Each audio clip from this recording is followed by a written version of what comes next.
Just finished episode 4 of The Acolyte, and there's definitely a lot of blatant wokeness being put into the script. There are 2 really big mistakes that Leslye Headland made at the very start of the writing process that pretty much guaranteed the downfall of this show.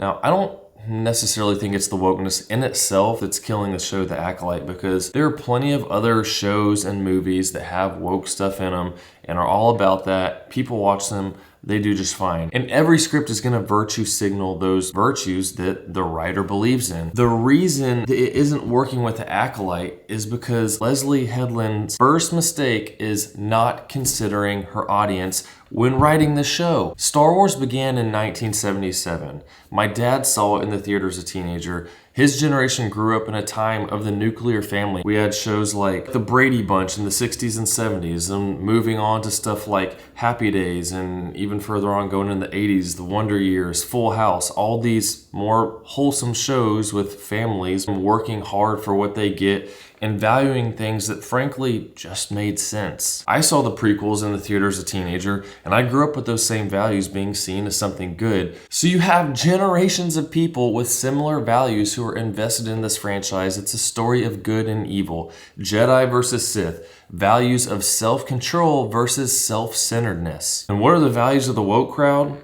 It's not typically self-control or serving others, it's more so self-centeredness. Conflict between good and evil is the basic conflict. The universal question is, am I a good person? I mean, the best parts about Star Wars is there is no good or evil. It depends on what side you're standing on, truly. You know what I mean? It's really about a compassionate person as opposed to a selfish person. So then Leslye came along and decided to write a story into a nearly 50-year franchise, catering to a group of people that is maybe 5% of the population of the country, and likely a way lower percentage of the actual Star Wars fan base, which then alienates the actual audience of the show by virtue signaling to them the opposite of what their values are. So because of that first mistake of not even considering her audience, who she's writing for, she made the second big mistake of trying to turn Star Wars into something that it's not. Again, Star Wars has been established for nearly 50 years.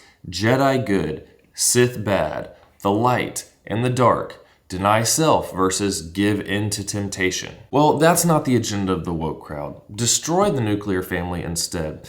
And, how about we just, instead of working hard, go and make TikTok videos talking about how you shouldn't have to work so hard at Starbucks to make money while you're on the clock at the same time getting paid by the company to not do the job that you're supposed to be doing to make money. And I just deserve everything I want to have without having to work for it because, well, I just want it. So instead of actually writing a good story that's interesting to the Star Wars audience, she's admittedly writing a story that mirrors the oppression of the LGBT community, which is comical to me because if you disagree with any trans ideology and say it, well, then you're automatically censored and canceled. I mean, I can't even comment with trans or anything to do with that on my own videos without YouTube automatically deleting my comment. So since when has such an oppressed minority of people had so much power? You can have a diverse cast play roles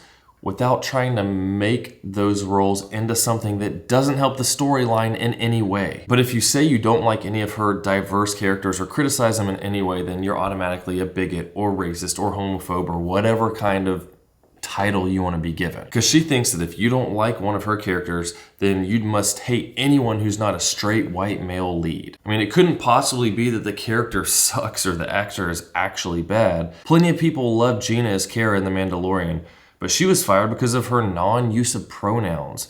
I mean, talk about being oppressive. I'll bet if you made a story about Mace Windu as a young Jedi, plenty of people would absolutely love it. But Leslye makes a cast of diverse characters act out a crappy script that doesn't speak to the audience. It's like Leslye has never watched any of the original Star Wars movies that pretty much lay out perfectly all the basics of what you need to know to write a good story. And there are plenty of other resources out there to help you know what you need to know. I mean, just Google it. Like, she changed the definition of what the Force is.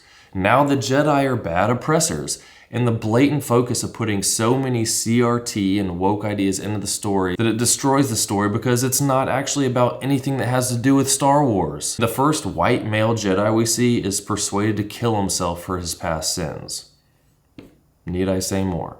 I don't care who plays a role. I just want it to be a good story. That's the first thing I learned in filmmaking, is to have a good story above anything else, above who's playing the role, what kind of gear you have. And especially in this case, people don't want to be politicized when watching a long-standing science fiction franchise. One of the things I like about the original Star Wars and prequels is that they're pretty wholesome stories that I can enjoy with my children because they're pretty clean. There's no sex, no goriness, and there's only a couple of curse words in it. Then with episode 9, aside from being another bad story, because it had to deal with episode 8's bad story, they had to have a lesbian kiss in it.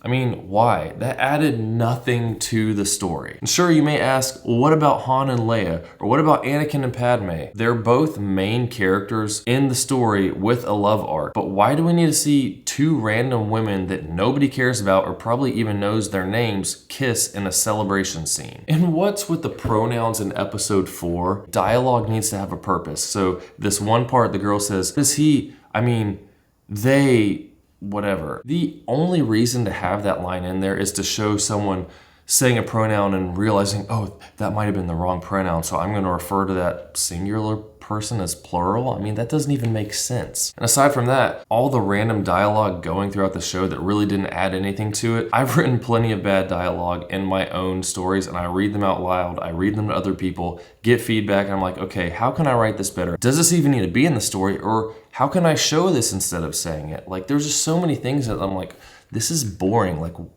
where are we going with this story? Like, episode 3 could have been condensed down into like 5 to 10 minutes and then put into episode 4 and probably made the whole thing a lot better, because I was just bored with episode 3, and then it was just weird too. It's like, what is the point of this story right now? But that's besides the point. And then the whole thing of it seeming like she's never even watched Star Wars. Like, why are we putting characters in a story 100 years ago when that character's not even born yet? Simple things like that. I mean, instantly I was like, wait, is that Ki-Adi-Mundi? He shouldn't even be alive at this point. And you look it up and he wasn't born yet. So it's obvious she doesn't actually care about Star Wars or making a good Star Wars story that fans will enjoy. Star Wars is just a platform for her to virtue signal her beliefs that contradict the majority of society and alienates the actual fan base of this franchise and this particular show. Virtue signaling may sound good to Disney execs who want to push that agenda in so many other kid films that they're putting out, until it backfires when you try to do it to something like Star Wars and starts killing their profits after how much money they've invested in buying this from George Lucas and so many bad projects because of bad writing. It's like Dylan Mulvaney and Bud Light all over again, but hey, maybe he'll make an appearance in one of these episodes as some kind of new enlightened Jedi. So if you're gonna write a story, make sure you know who your audience is and that you're writing a story that speaks to them. If you want to write a diverse cast and make it a social justice show, you know, go for it. But don't do it by taking a franchise loved by millions that's in no way oppressive to try to teach the audience of why their beliefs are wrong. But if you want to learn how to be a filmmaker, I have a lot of videos on the channel teaching how to use cameras, learning how to write scripts, showing my process of making short films and making my own feature film and trying to constantly improve on that. And also, don't forget, we're still doing a giveaway right now for this Zion gimbal. Check out that video, I'll have it linked if you want to try to enter to win that. What do you think about Star Wars and all this going on, about this show if you've been watching it, and the writing? Like, it's just, I had to stop watching it with my kids because I just can't let them watch Disney shows with me now anymore without me screening them ahead of time to see what kind of crap is being put into it, which is really sad. And I'm getting fed up, and who knows, I might just get rid of Disney. So let's focus on good story writing instead of trying to push agendas. And you'll probably be a lot more successful. See you in the next one.